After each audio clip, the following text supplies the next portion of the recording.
Hello and welcome to Japanese in 5, where we take 5 minutes out of your day, or roughly the amount of time it takes to heat a frozen burrito at 7-Eleven, and we teach you some Japanese.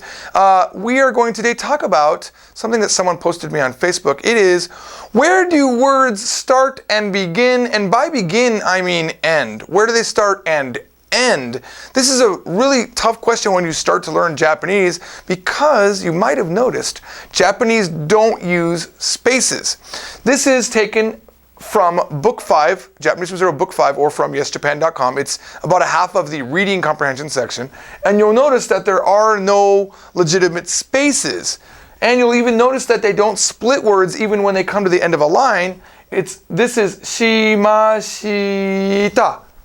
Okay?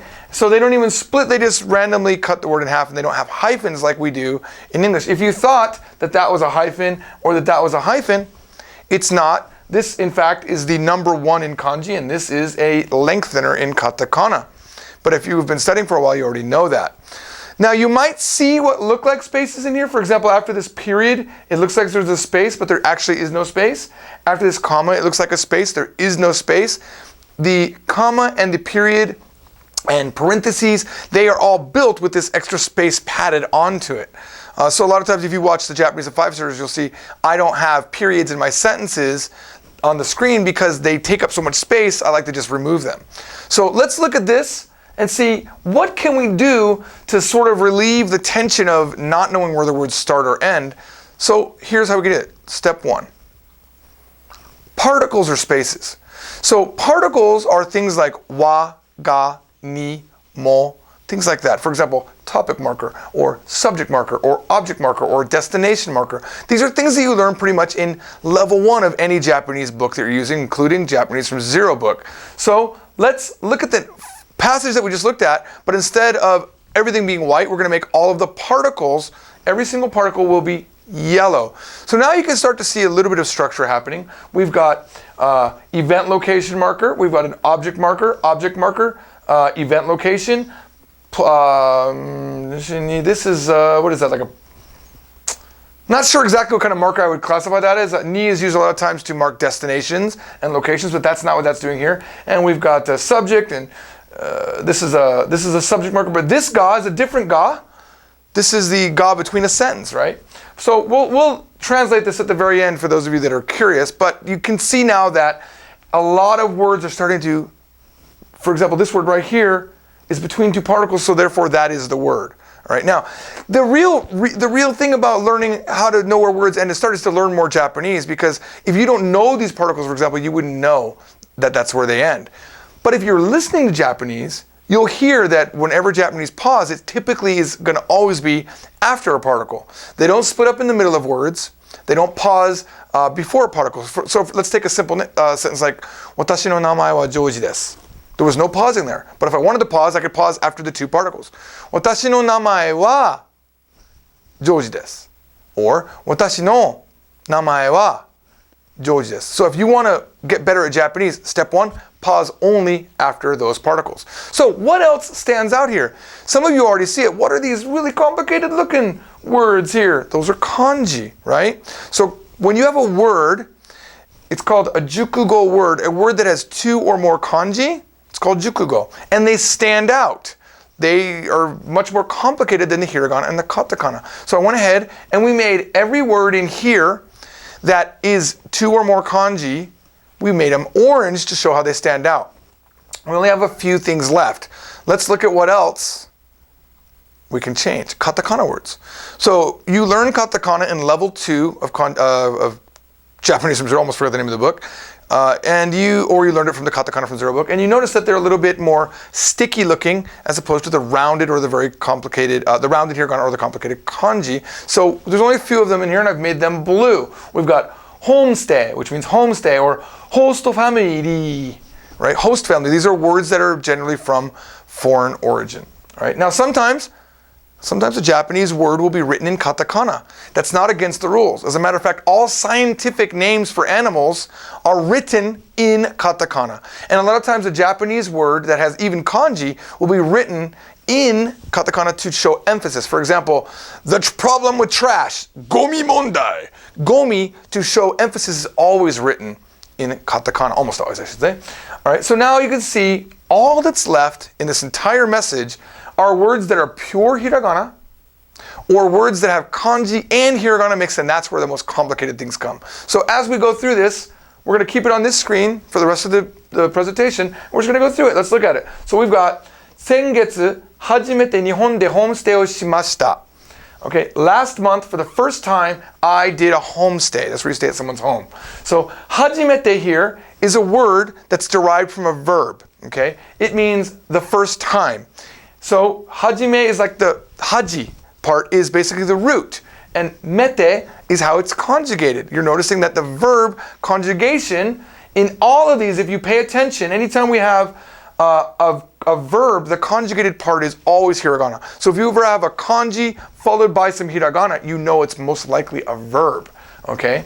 So let's keep looking. 日本語を大学で勉強したので、since I studied Japanese in college, 日常会話に自信がありましたが、I had confidence in everyday conversation. However, ホーストファミリーとうまく一緒に生活できるかできないか不安でした。That means, even though I had that confidence, in order to be able to speak, to live with my host family effectively or well, I was not at ease. I was, what's the word? I'm not at ease, but uneasy. I was uneasy about it, okay? Host family no Tanaka-san no, now notice the san, here comes after the name. San, kun, and chan come after a name. Kun has a kanji, so that would probably not help you out. But chan and san are always written in hiragana. So if you ever see a san kind of sitting there next to a particle with kanji before it, you know that it's a name. Okay? So, Tanaka-san no ie wa dentō teki na Nihon no ie deshita. Host family no Tanaka-san no ie. So, the host family, Tanaka-san's house, was a traditional Japanese home. Genkan de kutsu o nugu koto. That's a big one. Nugu koto. So, this is to take off. And koto it makes the verb into a noun, taking off. So, it's like a nominalization. I hate saying that word. A nominalization of take off. So, kutsu o nugu koto. Taking off shoes. What about it? Genkan de kutsu o nugu koto wa shitteita node. Since I knew about taking shoes off in the entrance of the home, daijoubu deshita. It was okay. Nihon no ie wa tenjou ga hikui koto mo shitteita node. And since I knew that Japanese roofs were also low, or ceilings, not roof, if their ceilings were also low. Since I knew that, Heo o toru toki, here we go with another kanji plus hiragana plus toki. Toki means when, and when you go into or pass through. Heo o toru toki wa chanto kagamimashita. That's a hard one. So this is toka could be something.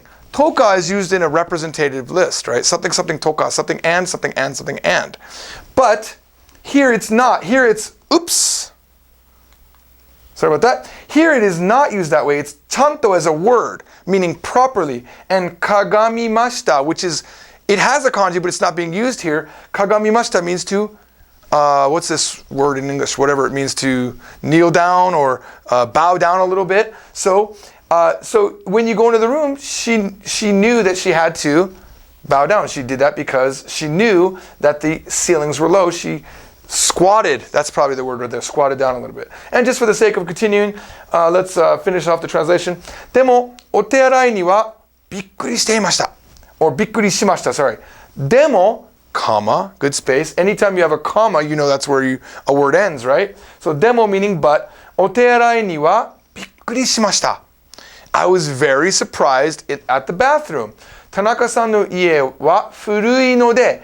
Since Tanaka's house was old. Now, furui is an adjective. Now, furui, just like verbs, tend to have a kanji in the beginning, and then they have their ending i.